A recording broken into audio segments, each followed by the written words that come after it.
Assalamualaikum warahmatullahi wabarakatuh. Saya Kurnia Anggita Ramdhani dari PS 4A, absen 14, akan menyampaikan mengenai outline penelitian pemasaran saya dengan judul Analisis Pengaruh Pengetahuan, Tingkat Pendapatan, dan Gaya Hidup terhadap keputusan menjadi nasabah pada PT Bank Syariah Mandiri, Cabang Padanaran, Semarang. Selanjutnya, kita akan memasuki mengenai latar belakang. Dunia perbankan modern sekarang ini memiliki peranan penting di dalam memajukan perekonomian di suatu negara.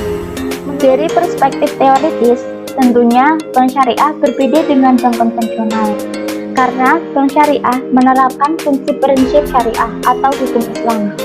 Dua sumber utama dari hukum Islam adalah Al-Quran dan Hadis, sedangkan sumber hukum kedua adalah ijma atau kesepakatan para ulama dan kias atau analogi. Perbankan Islam memberikan layanan bebas bunga pada nasabah, sementara bunga atau riba itu dilarang dalam Islam, yaitu bank tidak diperbolehkan melakukan pembayaran maupun penarikan bunga dalam semua bentuk transaksi. Saat ini, jumlah bank yang melakukan kegiatan dalam prinsip syariah semakin bertambah pada tahun 2020. Berikut ini disajikan data mengenai perkembangan jaringan kantor bank syariah pada tahun 2020. Sampai dengan September tahun 2020, industri perbankan syariah mempunyai jaringan sebanyak 14 bank umum syariah atau BUS dengan 1.943 jumlah kantor, 20 unit usaha syariah atau UUS dengan 390 jumlah kantor, dan 163 bank pembiayaan rakyat syariah dengan 624 jumlah kantor. Demi terwujudnya perbankan yang damai dan bermartabat, harus diimbangi dengan strategi yang tepat guna menarik minat masyarakat untuk mengambil keputusan menjadi nasabah. Agar mampu mensosialisasikan ke masyarakat yang luas, maka perusahaan harus mengetahui perilaku konsumen dalam pengambilan keputusan untuk menjadi nasabah, yang berhubungan dengan karakteristik konsumen dan faktor pengaruh yang mempengaruhi pengambilan keputusan. Di sini, peneliti memilih 3 variabel yang mempengaruhi keputusan menjadi nasabah. Yang pertama, variabel pengetahuan. Selanjutnya, variabel kedua adalah pendapatan atau tingkat pendapatan. Selanjutnya, variabel yang ketiga adalah gaya hidup. Dari 3 variabel tersebut disebabkan oleh beberapa fenomena bisnis. Yang pertama, market share.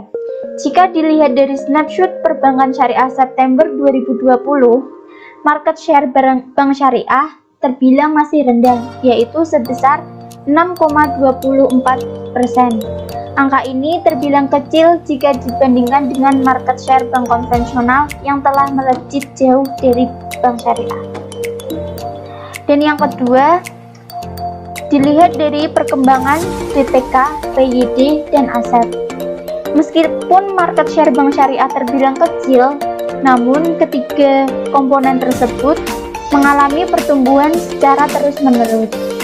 Hal ini bisa membawa bank syariah ke arah pengaruh yang positif atau dapat berkembang secara terus-menerus ke depannya. Dan yang ketiga ada persaingan antar bank.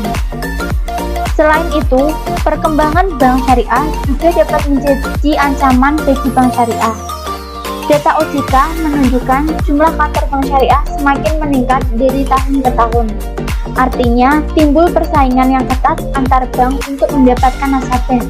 Jadi, setiap bank perlu untuk menganalisis faktor apa saja yang menjadikan keputusan masyarakat dalam menjadi nasabah. Selanjutnya, kita akan membahas mengenai masalah penelitian. Melihat jumlah penduduk Indonesia yang mayoritas beragama Islam tidak sejalan dengan banyaknya nasabah bank syariah. Kenyataannya, market share bank syariah terbilang masih kecil dan jauh dibandingkan dengan bank konvensional. Hal ini menunjukkan bahwa kondisi bank syariah jauh dari kata ideal. Selain itu, hal ini juga menunjukkan rendahnya minat masyarakat Indonesia dalam mengambil keputusan menjadi nasabah bank syariah.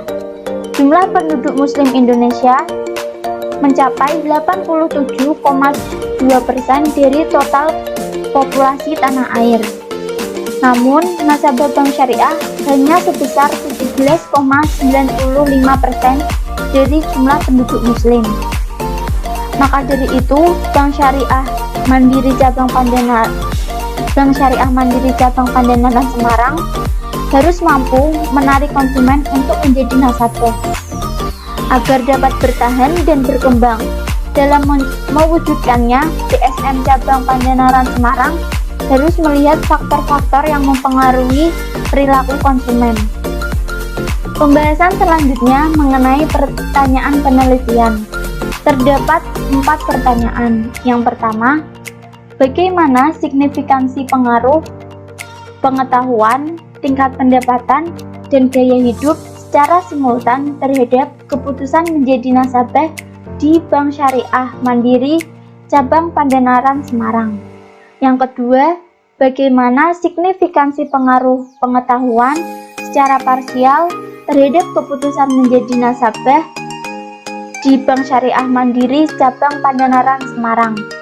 Yang ketiga, bagaimana signifikansi pengaruh tingkat pendapatan secara parsial terhadap keputusan menjadi nasabah di Bank Syariah Mandiri Cabang Pandanaran Semarang.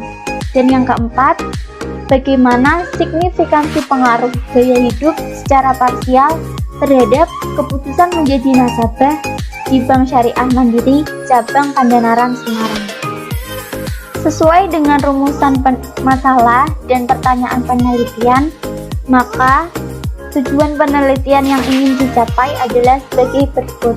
Yang pertama, untuk menganalisis signifikansi pengaruh pengetahuan, tingkat pendapatan, dan gaya hidup secara parsial terhadap keputusan menjadi nasabah di Bank Syariah Mandiri Cabang Pandanaran Semarang.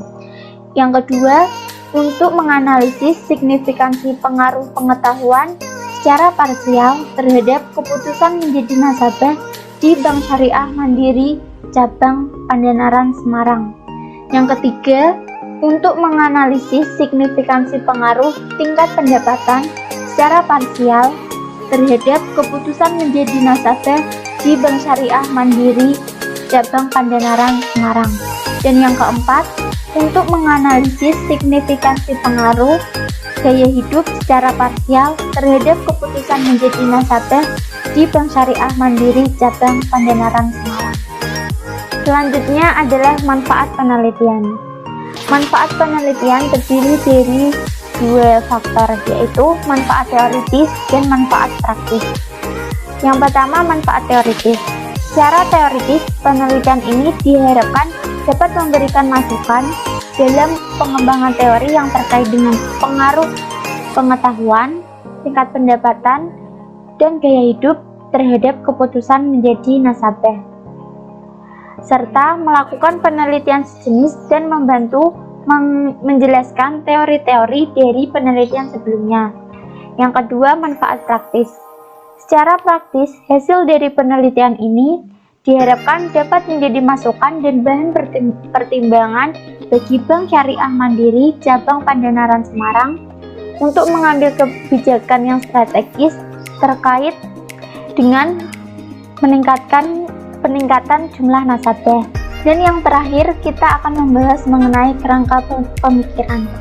Berdasarkan hasil kajian pustaka dan penelitian sebelumnya yang telah dikembangkan, maka dikembangkan kerangka pemikiran yang mendasari penelitian ini. Dapat dilihat pada gambar berikut ini, di mana Y adalah variabel tergantung, yaitu keputusan menjadi nasabah, dan X1, X2, X3 sebagai variabel bebas, yaitu X1 pengetahuan, X2 tingkat pendapatan, dan X3 gaya hidup. Sekian presentasi dari saya mengenai outline penelitian saya dengan judul Analisis Pengaruh Pengetahuan, Tingkat Pendapatan, dan Gaya Hidup hidup pada PT Bank Syariah Mandiri Cabang Pandanaran Semarang. Kurang lebihnya mohon maaf. Wassalamualaikum warahmatullahi wabarakatuh.